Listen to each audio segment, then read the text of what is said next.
Hello and welcome back. It was Christmas quite recently, about a month ago as it stands at the moment. I suppose this video, it may be getting on for 8 weeks ago, but I was given this train set as a little bit of a joke, I think, really. I was given a slightly more serious model, you might say, a Hornby Railways 264 tank loco R.1215. I think we'll have a look at that another day. We'll have a look at the catalogue that she came out of in a moment, but let's just have a look at this Hornby Junior Express train set. Quite a promising looking box, isn't it? My family thought it would be great fun to give me this, and I haven't had the lot out on the floor yet. I've had the stuff out of the box. If we have a look underneath there, we've got a polythene bag with some buildings and other bits and pieces which we'll have a swift look through. So my plan is just to have a look over this, get the whole lot out on the carpet and see how it does. See, we've got a tunnel, we've got a stop-start button, easy to construct card accessory pieces. We've got clipped together plastic track. That sounds like good fun. Looks like catenary masts, doesn't it? These quite pretty looking trees, we'll have a look at those at the moment. So a full list of items here. But I'm told that this came for the princely sum of £15. So it's quite a nice box full for £15. And I suppose if you were more sort of this size, it was going to be great fun. But I think it could be a little bit entertaining getting this lot out of the box and get it set up on the floor. So let's get rid of the big red cardboard box and just have a look at this polythene bag. Lots of warnings on it about what you should and shouldn't do with polythene bags. And then we've got what looks like a car tunnel and a station platform. So we'll I did ease this bit of tape off a little bit earlier, but there it is. I think everything's going to stick viciously. I'm going to try and take these out of here, but they're all sort of pre-stamped pieces. So I'll attempt to get those together, and we'll get it out on the floor between the, not between, or within the railway, and we'll see if we can get it running. It will just fit. It's 1.7 metres by just over a metre, it says. So I think we've got room to do that. The area where I used to use on the living room floor is now sort of with a rejiggle of the house. Got other things going on in it now, especially during this period of lockdown. So this is the place to do it today, I think. So quite a nice set of contents there, isn't there? All this plastic track. I don't know whether I can ease that out with one hand. So we'll just have a look over that. Looks quite similar to the Hornby track, doesn't it? I sort of remember some plastic track back in the 70s as a child. I don't know whether this is similar or not. I should have a look at that on the internet. So that's all held together by those little bands. So there's a large oval there. As I say, it occupies a space of about 1.7 metres by just over a metre. These really quite pretty trees. I think they're quite nice. So a couple of those. A polythene bag full of bits with more warnings on it. Seem to have some signals of some description than those, what looks like catenary masts. So I'll pop that down there. Let's see if this comes out. There we go, we've got the centre car here. Oops, that makes an awful noise. You can hear lots of sort of rattly plastic there, isn't there? Yeah, very hard plastic this is made from. But I think if you're sort of 6 or 7 years old, this is going to be just the thing, isn't it? All quite friendly for the fingers. So you're not going to do any damage with this, really. So let's see if we can get out the other part. I'm just going to swap hands with the camera here for a moment and see if I can sit a little bit more comfortably. I don't know whether I'm going to be able to pop this one out. I think this would be the motor coach. Yeah, I think we've got drive wheel there. You can see it's got traction tyres, so it's all fairly crude. So the end wheel sort of floats around so we can get around the curvature. It's going to need some batteries, 2 AA's I think, and there aren't any in the box, so we'll have to install some of those. So fairly impressive looking thing. And we've got the buttons on the top and the pantograph.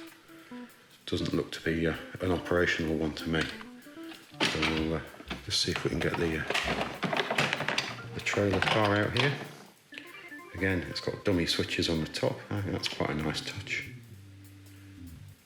Great coupling, isn't it? I think this is going to be terrific fun. So yeah, we'll see if we can get that running. A bit of an odd sort of video today. So the 264 tank locomotive R.1215 was one of those models which was just available in the time when I was sort of losing interest. This is, I think, the 82 catalogue. Yeah, here we go. So we will have a look at the model on another day. There it is. I was always quite impressed with that. I remember that in the model shops back in the time, but 1982 there were more interesting things or pressing matters rather than purchasing new model trains, I think. I seem to remember it was tickets for the Rolling Stones at the time. But this was probably about the time all this was sort of packed away and other things became more interesting. Fine Scotsman with those later designed coaches. It must be time to get the Intercity 125 out on this layout, I think. APT, the slightly later version with the black window. There's interesting stuff here, and a rework on the exploding car by the looks of it. And the 01. I did have the 01, that is, I got it quite early on. Had it for a couple of years as I was moving into other things. As I said, I've mentioned before, I was always quite disappointed with it at the time. So quite an interesting catalogue, sort of complete sort of change in design, I think, from the ones in the late 70s. Some familiar models here. I think that's a re-release of the 9F. I don't think they retooled it, I don't think. Still tender drive, probably. Is that Patriot there? Yeah, I do have one of those.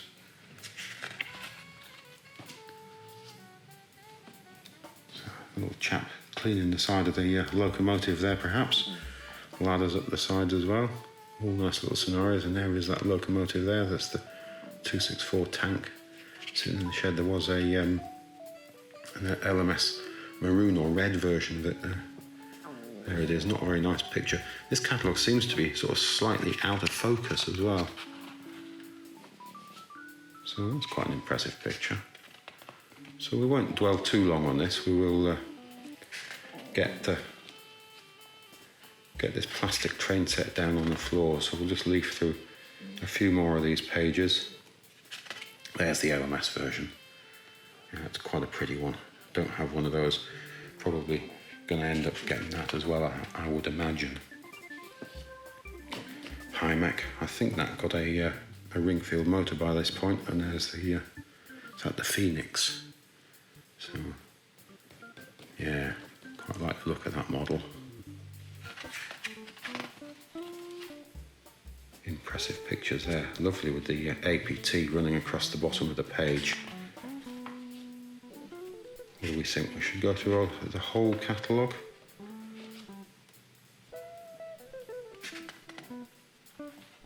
It's always nice when the new catalogues come out, and I have to admit I don't really have any of the catalogues sort of beyond it. I think it's 89 and 90. It's well beyond my collecting period. So I've got some of those. I think these are probably painted by this point. There we go, wagons. Is that the operating conveyor belt there? That was an interesting accessory as well. So I think we'll leave that there, and we'll see if we can get the train set on the floor, and we'll perhaps have a look at the rest of the catalogue towards the end of the video. And there's that bright yellow crane. We were looking at its earlier red variant, and the Hornby 00 precursor to it a couple of videos back.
So there she is, all sitting on the rails, ready to roll.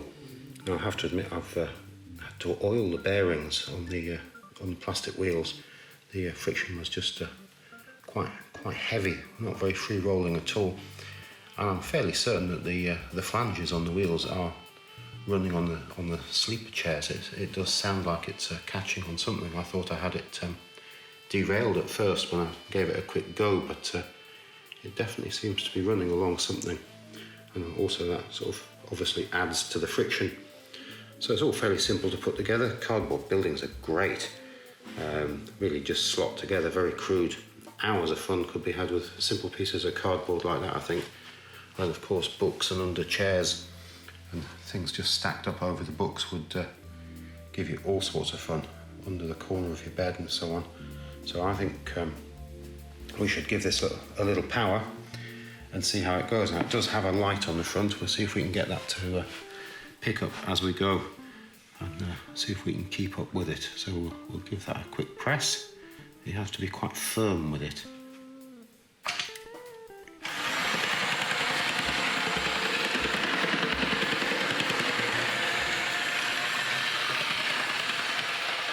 See if I can get the whole thing in shot for you.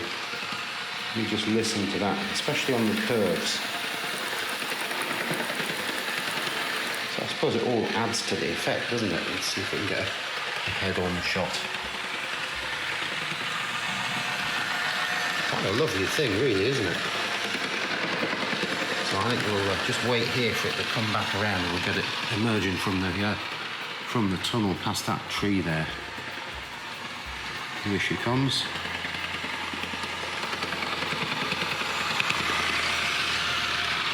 Quite lovely, isn't it? So I think for £15, that's a fairly good old thing. How long it lasts in the hands of children is another matter. It's not that robust. So we'll just follow it around a couple more times. There is no reversing button on it.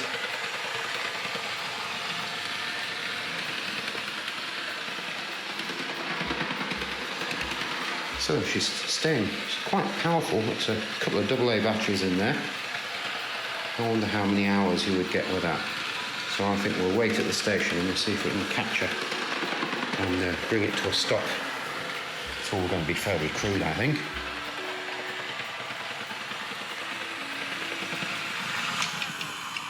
I know it sounds horrible, but it is just a basic motor in there. Now I was thinking that maybe we should just see if it really would run on the layout. I'm not sure whether it would at all, but we'll have a quick look. So there, I've got it sitting on the rails, but just listen to this. That sound of the flanges on the sleeper chairs or sleepers is more accentuated. It sounds like running an old early 60s or 50s model on this System 6 track. So I think we're on there. Let's just have a quick look. Yeah, I think we're good. So I'm not quite sure what we're going to get here. So I think it might struggle a little bit with the points, or this very, very long centre car may well catch on one of the masts. But let's give it some power and see how it does. So we'll see if we can keep up with it. So we'll press it and hold on to it. There's the light, so it's in power. And off she goes. Zooming round the back end of the station there. It does sound very bumpy, doesn't it? So I think that centre car has just come away there. It's not very happy there at all, so let's just see how long. I think it just keeps bouncing off, so I don't know whether we're going to get a full circuit here. And I think we'll just try and catch this before we have any catastrophes. There we go. I think that's probably... Ooh, enough of that. So it just keeps bouncing off the rails. I think those flanges are really quite deep. Let's just have a look at those. You see that? So I think that is causing it to jump a little bit, and once it jumps over a point, yeah, it's not happy at all, that is it. Let's just have a swift look at that plastic pantograph over in a little bit of better light here. But still, they're great for what they are, and I say for £15, there's going to be hours of fun there.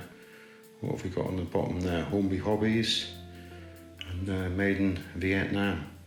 Let's just have a swift look at the bottom of the power car. There we go. Great big deep flanges, very wide wheel profile. Let's see if we can get some focus on that. Excuse the noisy motorcycle going past in the background there. Again, we've got Hornby Hobbies on the bottom there. It's a seriously loud motorcycle going past. And we've got some numbering of some description on the base of it there. So I forget what the number of this set was. Sorry. I'll just pop it in the corner of the screen, but I forgot to look that up. But impressive with that quite bright light on the front, wasn't it? Let's just give that a press again.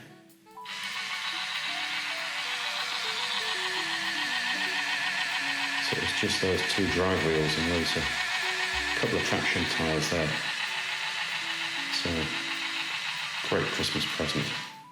This is just a bit of additional footage I'm just slipping into the video here after I'd edited it. So when I measured the back-to-back, perhaps what I should have done is have a look at the depth of the flanges. It turns out that it's not the flanges running on the sleeper chairs or the sleepers. They're just not very round wheels. They've got little ridges in them, I think.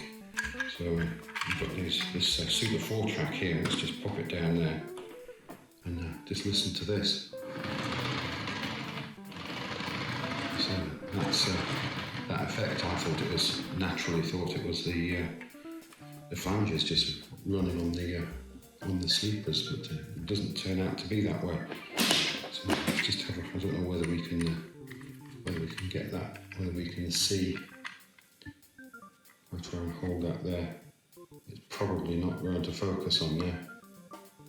We'll just have a look there. So that's not rubbing on the sleepers at all.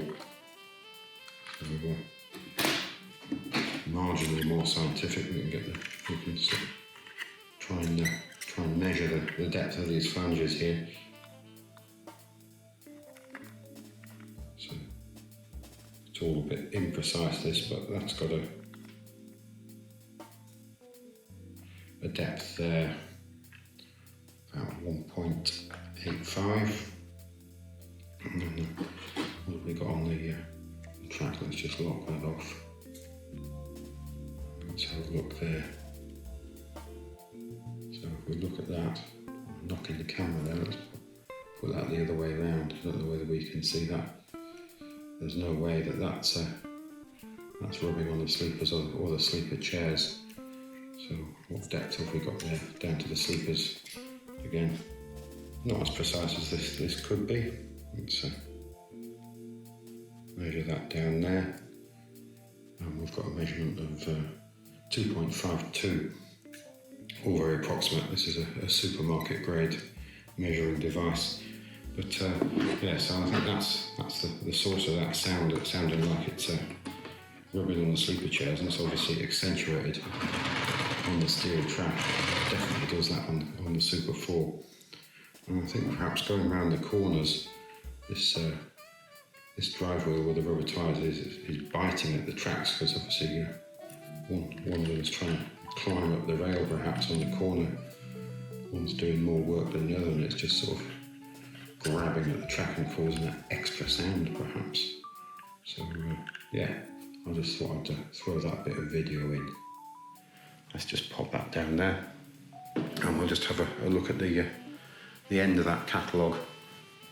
And here is my other Christmas present. I have to admit I had a hand in guiding my wife into which direction to purchase for this. I always wanted one of these, but I think we'll try and have a look at this at a later date on the railway. I don't know whether we can just get that out of the packaging a little bit there.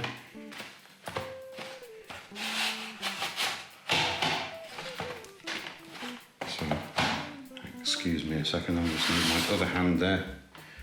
So I'll just have a very swift look at it. Lovely face card, very detailed colour photograph there. So I think these were 82, 84 with crew and vacuum pipes. I don't think there's crew with this. And again, we'll look over some of the paperwork another day. I think that's just a 01 fitting. I don't think it's got full paperwork with a date.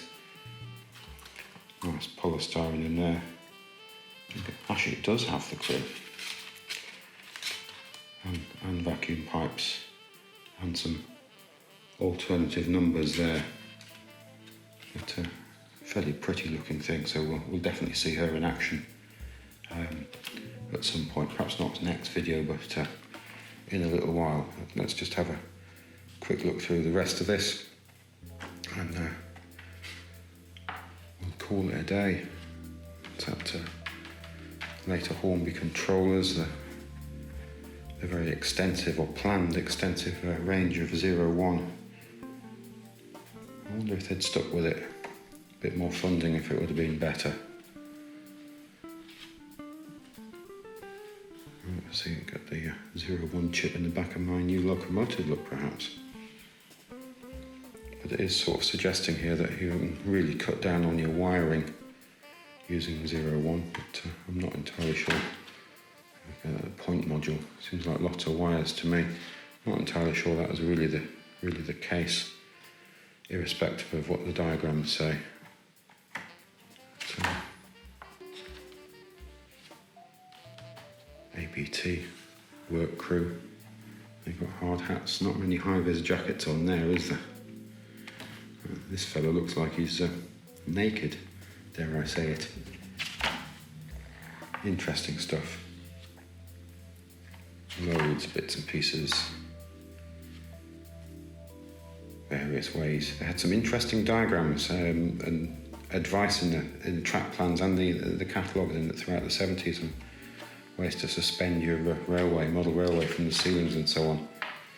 I was never quite sure whether suspending from a ceiling was a great idea. You definitely need to drop it onto solid legs in this much later style of buildings. And I don't know whether you remember seeing one of those black and white photographs of my very early layout that I had an engine shed in this range. It was the only item I think I had there, that one.